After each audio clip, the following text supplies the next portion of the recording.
બહુ બધા લોકો હજુ પણ એવો એક માઇન્ડસેટ લઈને ચાલતા હોય બીકોઝ કે અમારે માર્કેટિંગની જરૂરિયાત નથી, બિઝનેસો તો પણ ચાલે છે અને એકચ્યુઅલી એમનો ચાલે છે. Yeah. અને એમને જોઈને જે નવો બિઝનેસ સ્ટાર્ટ કરવા માંગે છે એવું કે છે જો આમને ચાલે છે તો પછી મારે માર્કેટિંગ કરવાની શું જરૂરિયાત છે, અને એ ટાઈમ આપે છે પોતાની જાતને કે ચલો 1000 દિવસ એટલે કે 3 વર્ષ આપણે 3 આપી વર્ષ દઈએ, આપે. 5 વર્ષ આપીએ, એ ચાલશે. સો તમારો શું મેસેજ છે લાઈક કે is that right thing or wrong?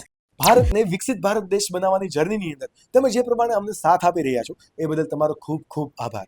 અને thank you for choosing this particular topic two watch, because આ પર્ટિક્યુલર ટોપિકથી તમે બિઝનેસ ક્ષેત્રે, લાઈફ ક્ષેત્રે, પર્સનલ લાઈફ ક્ષેત્રે ક્યાંક ને ક્યાંક ડેવલપ થશો. અને તમે જો આ પર્ટિક્યુલર ક્લિપનો ફૂલ પોડકાસ્ટ જોવા માંગો છો તો તમે અમારી મેઇન યુટ્યુબ ચેનલ આકાશ ઉકાણી ચેનલ પર જઈ શકો છો, ત્યાં સબસ્ક્રાઇબ કરી શકો છો કે જ્યાં એવરી સેટરડે અમે નવા પોડકાસ્ટ અપલોડ કરીએ છીએ. અને આ આકાશ ઉકાણી ક્લિપ ચેનલ પર અમે અમારા ફૂલ પોડકાસ્ટમાંથી મોસ્ટ વેલ્યુએબલ ટોપિકને નાનકડી ક્લિપ સ્વરૂપે તમારા સામે રાખીએ છીએ અને એવરી ડે અપલોડ કરીએ છીએ. Then hit subscribe button to this channel as well. તમે અમારી સાથે ડેઇલી અપડેટ્સ માટે અમને ઇન્સ્ટાગ્રામ ચેનલ પર પણ ફોલો કરી શકો છો જો તમે બધી જ આ પ્રોસેસ કરી દીધી છે. And enjoy the show.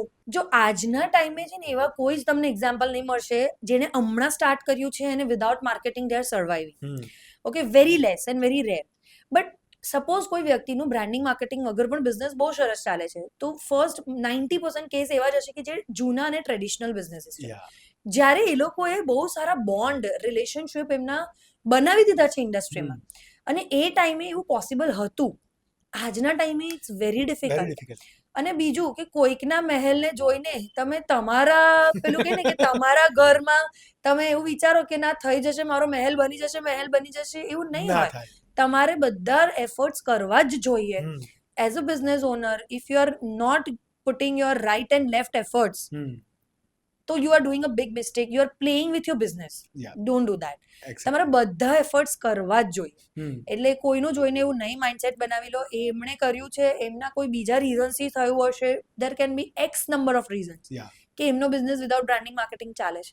કોઈ રેફરન્સથી ચાલતો હોય, કોઈકના લકથી ચાલતો હોય, કોઈકે મે બી પોતાના એવા હાર્ડવર્ક કર્યા હશે પાસ્ટમાં રિલેશનશિપને લઈને. God nose. અને જો તમને એમનો એ રીઝન જ નથી ખબર અંદરનું કે એનું એ ફોર્મ્યુલા શું હતો સક્સેસનો, તો ડોન્ટ જજ ને don't run blindly behind it. Exactly.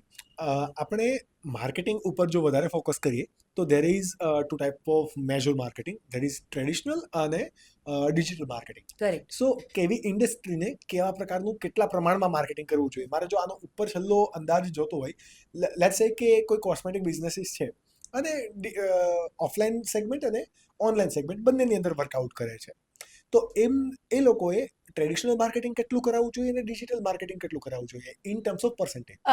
નહીં, આઈ કેન નોટ સે 1% for every business, because every બિઝનેસમાં અલગ અલગ અલગ રિલાય અલગ કરે. હોઈ શકે. હવે D2C બ્રાન્ડ્સ માટે I think offline is very rare, whereas online is more important. Internet first brands છે જેટલી પણ, તો એ લોકો માટે તો ઓનલાઈન જ મેઇન છે. So let's not go in to the percentage, but right mindset કે યસ 360 ડિગ્રી માર્કેટિંગ જરૂરી છે. And what is 360 degree marketing? Online, offline, everything. Okay. Okay, we have seen very big brands. હવે Amazon જેવી company જે 100% online છે, એ પણ offline events હોય તેમાં સ્પોન્સરશિપ આપે છે, કે કોલેજની ઇવેન્ટ્સમાં સ્પોન્સરશિપ આપે છે. કેમ આપે છે બ્રાન્ડિંગમાં? ઇવન આપણે એમના હોર્ડિંગ્સ પણ જોઈએ છે. હોર્ડિંગ્સ હોય છે. Great Amazon, great Indian cell વગેરે કેટલા બધા હોર્ડિંગ્સ લાગે છે. સો ટીવી એડ્સ પણ કરે છે. ફેસબુક પોતે મેં એમની ટીવી એડ્સ જોઈ છે, like past I think last few years back. મેટાની પોતાની ટીવી પર એડ્સ ચલાવે, ટેલિવિઝન પર ચાલતી હતી. I have seen those things, but એટલે point is, it is about a recalling. જે માણસ ઘરની બહાર નીકળે છે એ હોર્ડિંગમાં તમારી બ્રાન્ડ જોઈ છે, કદાચ રિક્ષાની પાછળ તમારી બ્રાન્ડ જોઈ છે, રેડિયોમાં તમારી બ્રાન્ડ વિશે સાંભળે છે, એ જ્યારે ઇન્સ્ટાગ્રામ ખોલે છે ત્યારે તમને જોઈ છે, યુટ્યુબ ખોલે છે ત્યારે તમને જોઈ છે. Look at the brand value.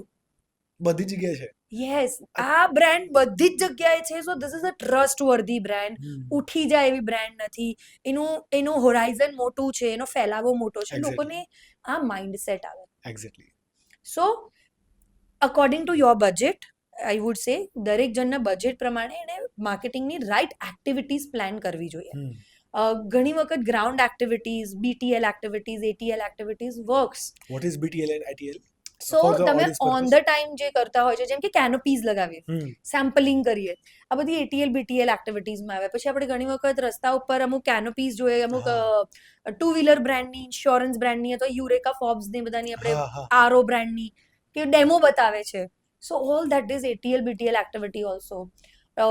તમે સ્પોન્સરશિપ કરો છો ઇવેન્ટમાં, હમ એ પણ તમારા માટે એક બ્રાન્ડિંગ છે. બ્રાન્ડિંગ છે યાર. તો આ બધી જ વસ્તુને કન્સિડર કરો. હમ તમારા બજેટ પ્રમાણે તમને રાઈટ ઇન્વેસ્ટમેન્ટથી શું રાઈટ માઇન્ડસેટ રિઝલ્ટ મળે છે એ મેજર કરો. Result is not equal to sales. Sales obviously.